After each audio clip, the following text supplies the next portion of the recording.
It's July 20th, Saturday, 2024, and we're in segment 2 with John Jeckovich, page 300. This chapter is titled Snow Bunkers and Panzers, and we're talking about Mr. Jeckovich's experience in the Battle of the Bulge. This is docu-series 138. I went back to the bunker to relieve Lake to get him some breakfast. At about mid-afternoon, we received our replacements. We strengthened our squad by 8 men, but I was a little apprehensive after looking them over. We had one ex-paratrooper who had just gotten out of the stockade for going over the hill after Normandy. He appeared to be half shot. So they put him in a line outfit. What? So they put him in a line outfit. He appeared to be half shot, and I came to people from the signal ordnance, and I came to the conclusion he was completely useless. Why did you say he's completely useless? Well, he's out of it. He had a mental breakdown? Yeah, that's why they kicked his ass out. If he's a paratrooper one time, he must have been very well disciplined. Well, he either seen a lot of action or he got hooked up because he didn't want to stay in the army. He had probably a wife at home and had a new kid and all that bullshit. And then he had a nervous breakdown. Huh? Yeah. So he probably had a nervous breakdown. And they sent him with you. That was like Smith. Smith was the same way. Yeah.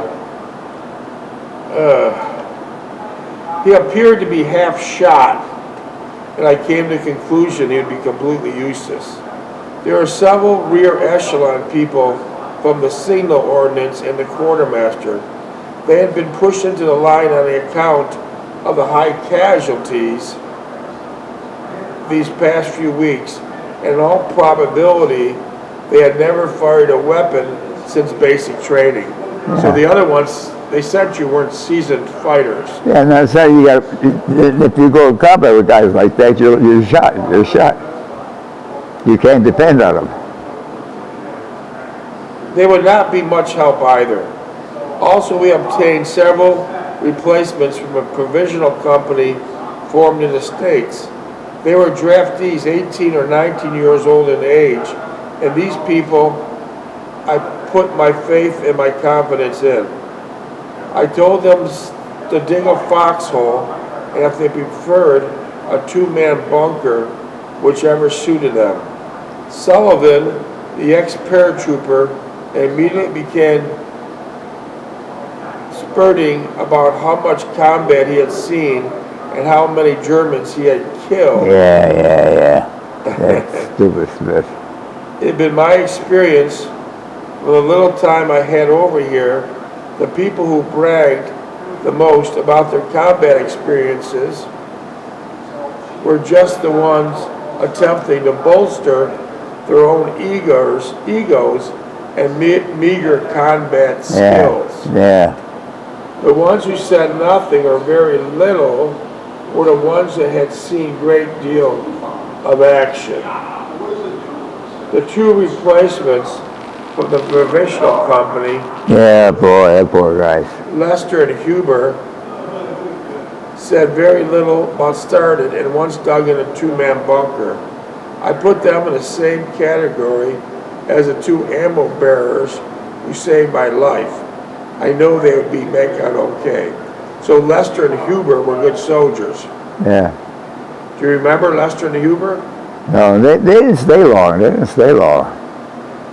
The 3 replacements from the service companies, Brighton, Koch, and Fuller, did not have the slightest idea what was expected of them. I took them in tow and slowly described what was expected of them. They listened, but it was not registering. I could tell by the way that they're reacting to what I was saying. I knew I was going to spend considerable time with them to increase their chances of survival out here. The two other replacements, Corwitz and Ellis, were ASTP and Air Corps. Corwitz had 3 years of college in English and history, was hopeless. I did not even want to think about him. He was a typical ASTP. That was another example how the Army screwed things up.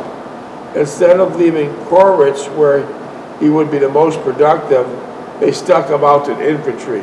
So those men they gave you had no business to be. And he got killed. No business. Yeah. They're filling shoes, that's all. They're just filling people. Ellis had gone past pre-flight in Lackland, and another 6 months would have been a bomber pilot. He seemed to be like a regular guy, and did not have that troops depleting roster. He seemed like a regular guy and did not have that ostentatious demeanor that I've seen so many times at Breckenridge. He would be an unknown entity until I got to know him better. Sullivan was ranting and raving about something, and the more I saw of him, the more I convinced I became that he was ready for a Section 8. Yeah. Did Sullivan finally get a Section 8? Yeah, he got all, yeah. He was just he just had a nervous breakdown. Yeah. As I watched the rest of the men digging their holes, 23. As I watched the rest of the men digging their holes, I thought of TO, Table of Organization. I wanted to put both of the ammo bearers for gunners and the assistant gunner, but I could not do that to Lape, downgrade him to assistant gunner or even ammo bearer. I finally left him as gunner, making sure one of the old ammo bearers assistant and the rest ammo bearers. I had my doubts about the entire setup, but as my leader, Lieutenant Mancuso suggested, we'll all have to do the best we can with what we got. Is that what Mancuso? 90-day wonder.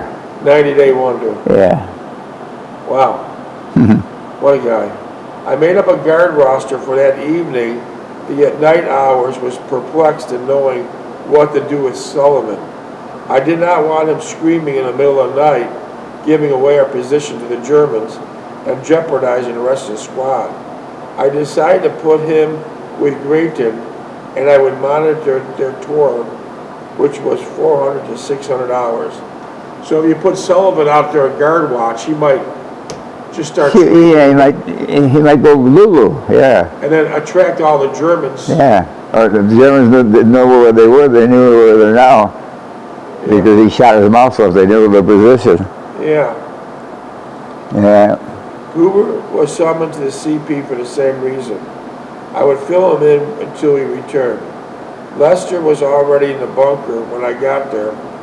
The night was cold, the moon was full out, and I brought back my blanket along with me in an attempt to try to ward off the cold. I greeted Lester and settled behind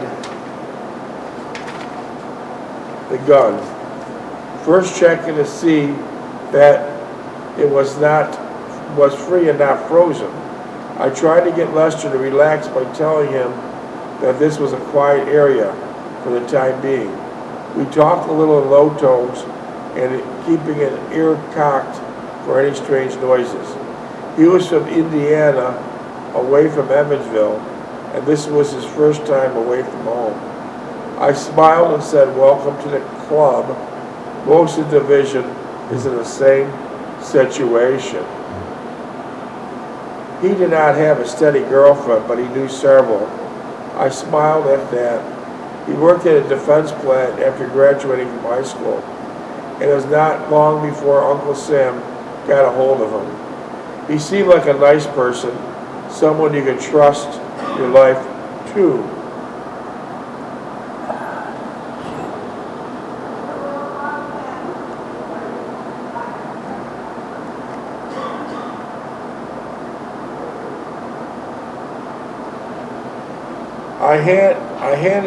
I huddled in my blanket and thought of the utter futility and the uselessness of the entire charade.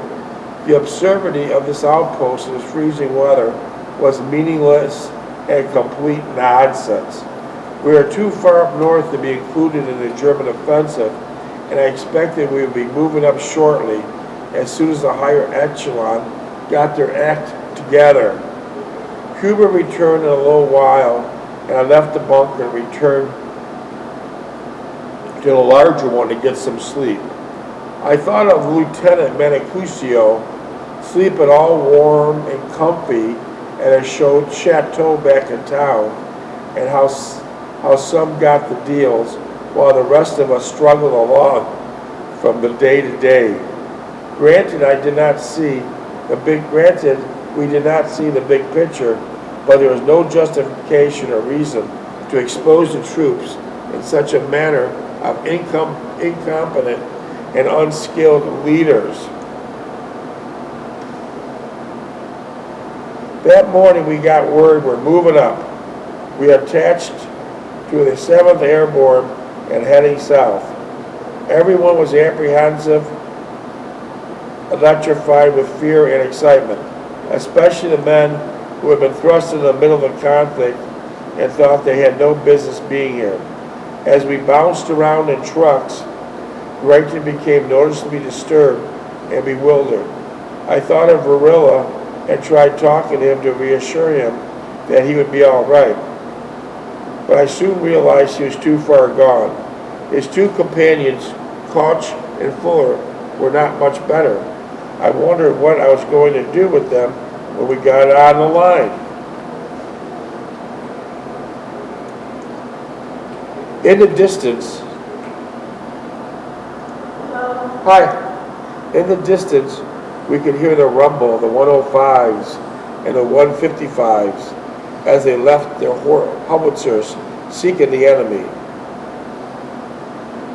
At times it sounded like heavy thunder and lightning, which could be traumatic to newly arrived soldiers, as it subjected them to all kinds of delusional suppositions. I only hope that we would not be caught in the back of the trucks with the incoming stuff, similar to what happened at Woltz. I thought of an AAA convoy and was splattered with machine gun fire. Those not killed were directly singled out and shot individually as they laid in a row. The 6x6s struggled to make the steep, snow-covered grade. When the 6x6s got stuck, did all the soldiers in the back of them had a... Probably 20. Huh? 20. The soldiers in the back, when the 6x6s sometimes got stuck, the soldiers behind them pushed them. Did what? God bless you. When the 6x6s eventually got stuck in the deep snow or a steep hill, did the 20 soldiers in the back have to get out and try to push them up? Push them out, oh yeah. It happened a lot? Oh yeah. Well, they didn't have chains on. Why not? That was the beginning of the winter. They didn't get any supply. We didn't get any boots or nothing. Chains would have brought them right to the top. Yeah, yeah. And you had no boots to wear. We didn't get no boots. We didn't get no overcoats or nothing. They came in later, maybe a month later. A month later. But the rest was all decked up, brand new uniforms and everything. Yeah. Yeah. The uniforms we should have got, they got. And they weren't into combat. Yeah. That's the way it went. That's the way it went. So how often did the 6x6s get stuck? 6x6s get stuck. How often?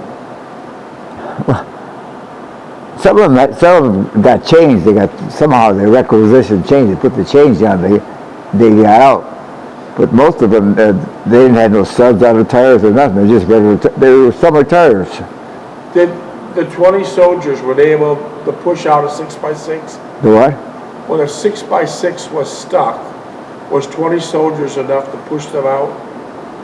To get them out of being stuck? They jump out and push that truck. Yeah, get the hell out of there. Didn't the Army have winches or other trucks to push them besides men? They never thought of that. Or winch to come up and pull them out? Or another truck get behind them? Well, that's what they did. Another 6x6 to get behind the other one and push him or something. But if they couldn't do it in the snow and ice, they were screwed. Yeah. They weren't equipped. Just like we weren't equipped for winter clothes. Yeah. I still wear the buckle boots, buckle overshoes. And I thought, here's where we get it. The Germans were hiding in the bushes and the snow beside the road, and when the trucks came in sight, they would open up on them. We passed several spots without incident. I only hoped that we could arrive at our destination and get out of these trucks. So trucks were very dangerous to be in. Yeah. Right? They're safe? You're driving in the back of an open truck, driving down these roads, and you'd be open target for the Germans. Oh, yeah. So the quicker you got out of the truck, the better it was. Well, they should have had some of the advance party going up there. Say you got the Germans all over. Keep those guys, limbers, get them out of the trucks and let them get in the woods or something. Suddenly, the trucks came to a screeching halt, and everyone climbed out, looking around to see where we were. The first platoon was hurrying assembled, and the airborne sergeant motioned for us to follow him. We soon reached the clearing, and after all the walking for several minutes, we spotted Post in our equipment. Boy, Post really gets around. Huh? Post really gets around. Post with your equipment really gets. Yeah, he's the driver. Yeah, he's the driver. What was he driving? He's driving a Jeep with a trailer. It's amazing he never got stuck. Well, he would come past the line. He wouldn't come back past the line. He'd stay behind, drop the stuff up, and then go back. So he had a pretty good job. Yeah. Was he a white guy or a black guy? Like, it's parents were lawyers. He's going to law school. They pull him out. Spot posted in our equipment. We were told to get our new crew weapon, as much ammo as we could carry.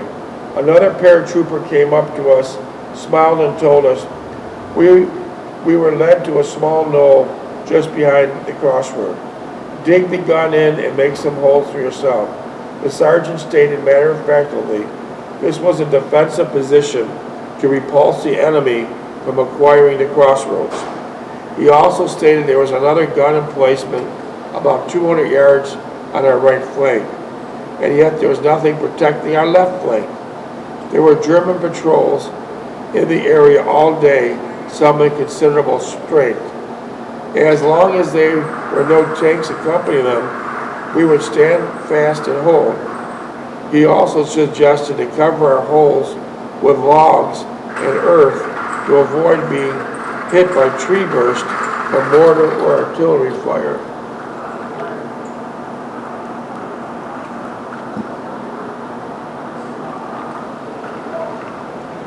We quickly got to the task.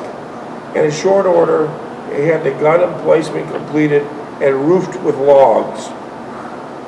How did you get the logs? Cut the trees down. What'd you have? What type of saw? A saw? How'd you cut the logs? Well, you get somebody out of maintenance, out of an engineering outfit, give us a couple of chainsaws. We got to cut some trees down. And then you picked up what they cut. Yeah. That's very important to use the logs as a roof. Yeah. Oh, yeah. For shrapnel. The squad was working on their foxholes and had most of them completely when we started to receive some mortar fire from the south. I jumped into the emplacement with a gun crew and told them to get ready to fire. We had 6 full boxes of ammo in the hole with us, and I told Leap to keep track of the ammo as not to run out.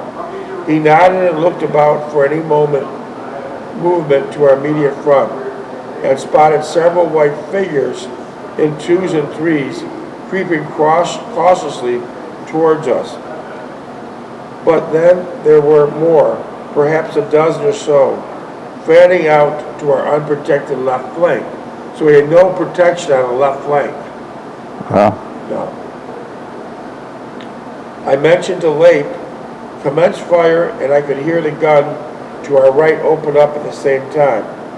The Germans got caught in crossfire, and as they got hit, the ground, seeking protection from our fire, they began firing their Smozer's MP-40 burp guns. Burp guns were very powerful, weren't they? What? Burp guns were very effective, weren't they? Who? Burp guns were very effective. Oh, yeah. Behind them were newbie werpers and mortars being firing on our position. I could hear the shrapnel from the tree burst hitting the timbers over our heads. There was a thin screen of infantry in a circle around their guns, but I could imagine they were keeping their heads down.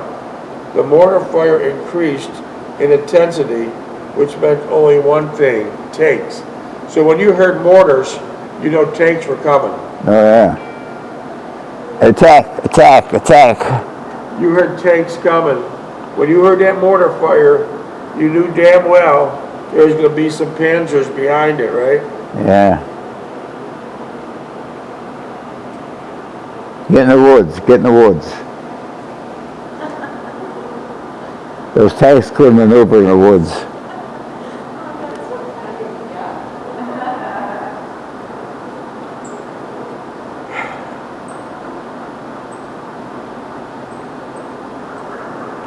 Behind them were Newman werpers. The mortars began firing on our positions.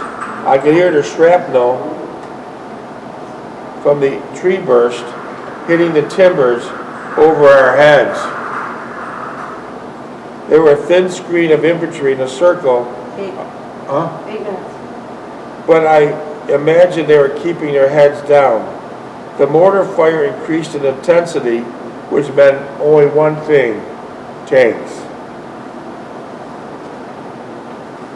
We kept on firing, and I could see the white-clad figures falling to the snow, covering it in bright red. Others would scramble for cover in the ditches on each side of the road. I hope our infantry would pick them off. We used several boxes of ammo, and I motioned to Lape to see if he could get an ammo bearer in the hole nearest us to toss us several boxes. He was unsuccessful in getting a response, probably because they did not want to stick their heads out of the holes. I told them to keep firing, and I would try to get some movement from them. Crawling out of the bunker, I crept toward the first box hole, and I reached in. A barrage of mortar shells went off, and I dived in head first into the foxhole, striking an ammo barrel. Luckily, it was Lester rather than Sullivan or one of the rear echelon persons. I explained to him they were running short of ammo and we needed his 6 boxes. They threw the boxes as far as I could towards your gun emplacement, and then when the mortars let up, we crawled out of the hole, reached the boxes, and tossed them near the gun. Lape was firing too rapidly. When I reached the gun, I dropped them down into the bunker and followed in after him. I peered to the front, but could not see any movement. I turned towards Lester, who was half out of the hole, and motioned to him to have the person behind him toss his ammo to the hole. He understood, and during a lull in the mortar fire, got another load of ammo into the hole. Once again, the mortars opened up, and the white figures proceeded towards us. So anytime when the mortars start firing, then the German soldiers will start coming your way. Yeah, they when they start firing mortars, they know, you know, they're right behind them. Because they figure all the Americans are right Yeah, behind them.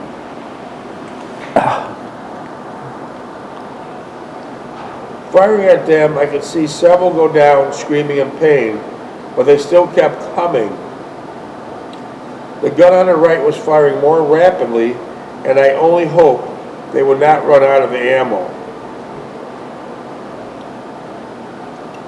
I motioned to Lester to watch his left flank and to get the rest of the squad looking in his direction.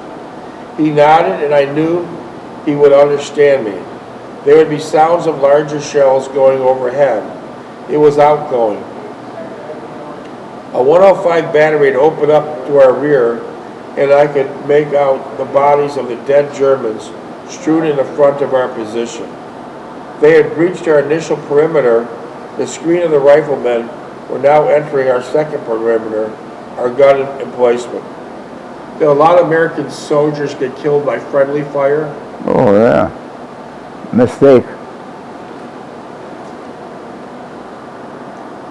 Large gaps had developed between our units. As the enemy kept pouring in, a platoon of 81 millimeter mortars from our company was quickly put into place behind us to lend supporting fire. An AAA unit was brought up and dug in around us. Quad 50s blazing away at the audacious onrushing German infantrymen were firing machine guns, burp guns, rifles, and machine pistols. All we needed was a platoon of Tiger tanks spitting out their deadly 88s. As the 57 millimeter and 75 millimeter assault platoons were put on the line, they began firing point blank at the German infantry. Lucky some of these units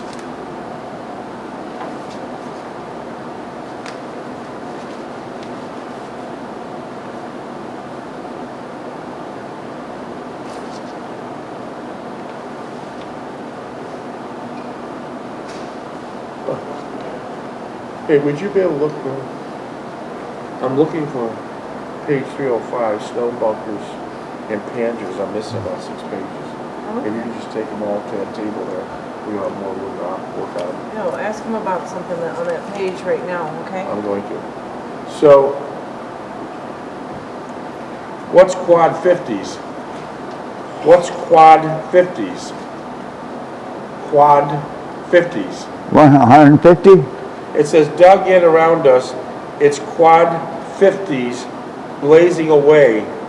What's a quad 50? Squad. I don't know what you're talking. Squad. Quad, Q-U-A-D, quad 50s. Q-U what? Q-U-A-D, quad 50s blazing away on the onrushing That German. was an aircraft run. Okay. And how about a 57 millimeter and a 75 millimeter? They were smaller, but they had the firepower. And those were most of the ones the infantrymen would handle? They didn't handle that. That's all they had was M1s and bazookas and grenades. That's all they had. So who would be having the 57 millimeters? Probably the rest of people that had those equipment. They were set up. Or they were there to just help it out.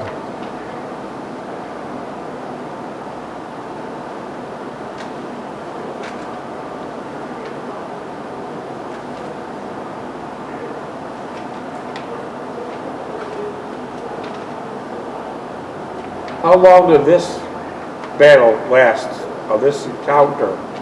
You remember how long, how many hours did it last? Why? When you see all the Germans coming at you, how long did this particular one that I'm reading last? How many hours? How many hours for what? Battle. The battle that I'm reading about right now. How many hours that was? Yeah. Oh, probably half an hour. The screen goes by and that's the next screen comes in. Then you wait for the next. Yeah, Okay. they either get killed off or they So it was very fluid. Huh? It was very Yeah, fluid. nobody knows what the hell's going on. Stand by, I'm just looking for a page. I'm looking for 305 and up.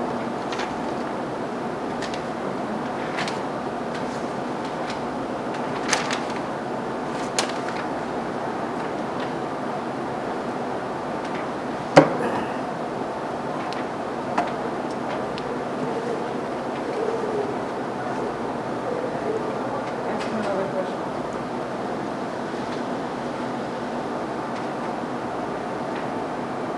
We're getting down to a low time.